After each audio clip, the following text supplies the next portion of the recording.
My bag is packed and waiting, and I'm ready to fly.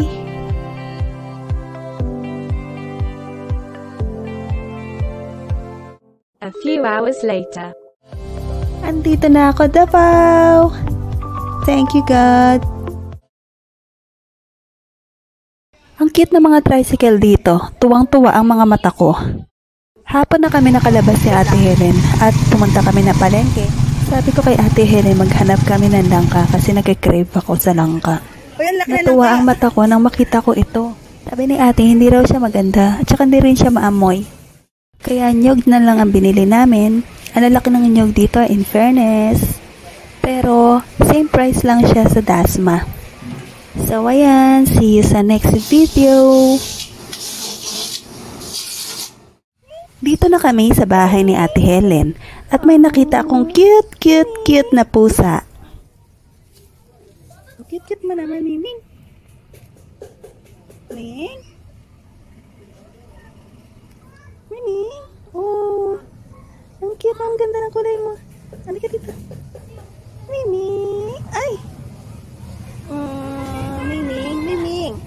Wait. Ming. Kanino ka?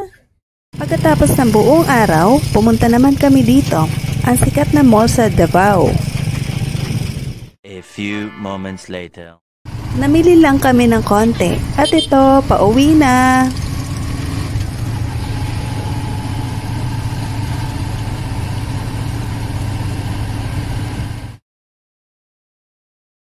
It's a new day here. Dumaan kami sa Nata de Coco at Kaong Factory nila Ate Helen para sa gagawin namin buko salad mamaya. Nadaanan namin itong fruit store. Daming mangga, dragon fruit at langka. Mukhang di daw masarap, kaya pas muna. Yes, eto na ang buko. Substitute sa langka cravings ko. Bumalik kami dito at bibili si ate ng mangga. Wag ka, ang mura ng mangga nila dito.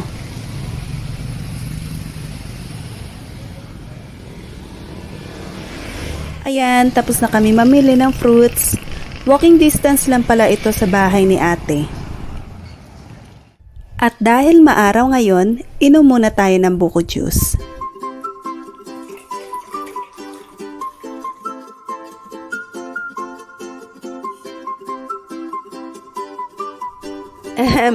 O, diba? Sa sarap, isang lagokan ko lang. It's another new day again. A day of gala. Igagala ako ni ate sa bundok kung saan pupuntahan namin ang Jardín de Señorita. Dito yan sa Davao del Sur.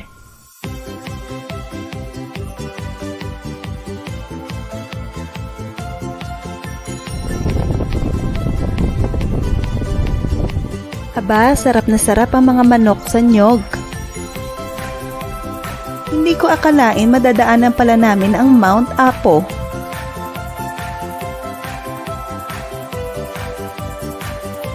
Habang nabiyahe na kami sa gilid ng bundok at pasigsag na daan, heto na pala ang Mount Apo. Dati naririnig ko lang siya pero nasa harap ko na siya ngayon. Foggy nga lang.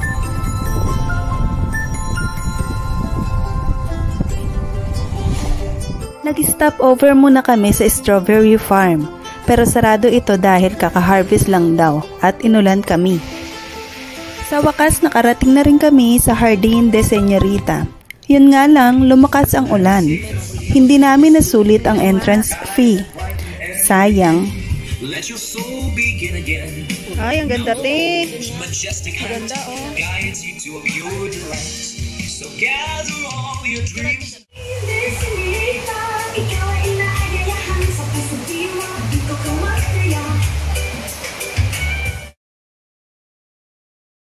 It's Kalamay Day!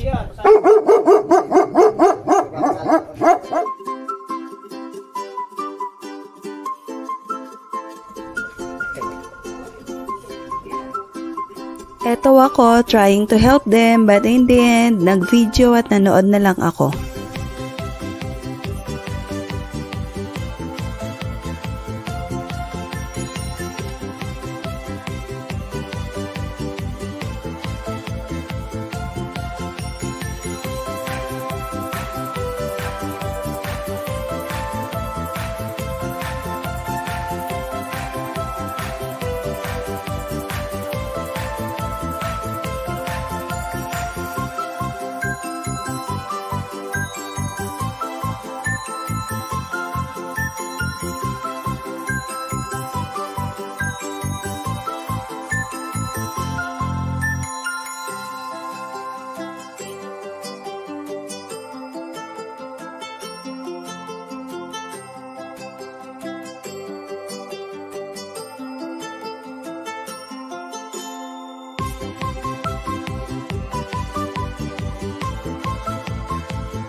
In fairness, yummy siya. Natulo na yung pawis ko sa sarap.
Oras na para hati-hatiin ang kalamay at ilagay sa plastic.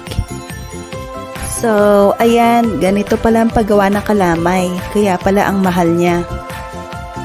Hindi pala siya basta ginagawa at kailangan pala ng mga machong lalaki sa paghahalo.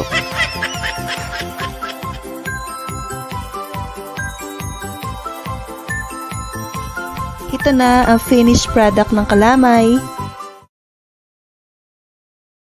Today is my last gala day at pupunta kami sa Little Boracay.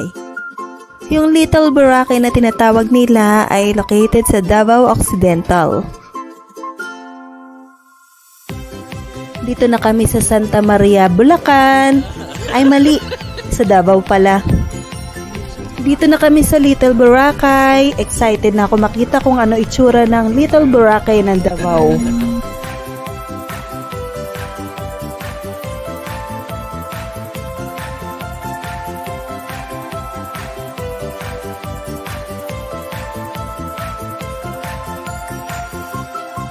Akala ko dagat na.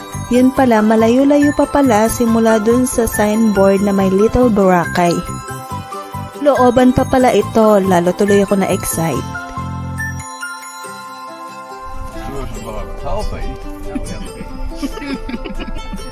Don't worry, it's not the police.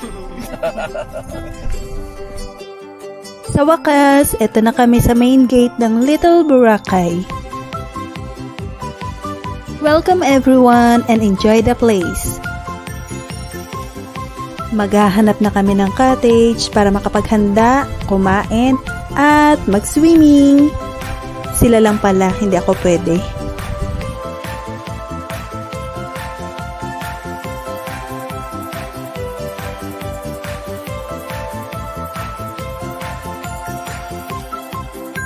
So, refreshing talaga kapag nasa dagat, diba? Alam nyo, pinaghandaan ko to eh. Nagbaon pa naman ako ng 2-piece. Kaso, tumiming talaga tong bisita ko kagabi. Diba, ang ganda ng timing eh. So ano, emote-emote na lang ako dito ngayon. Ay...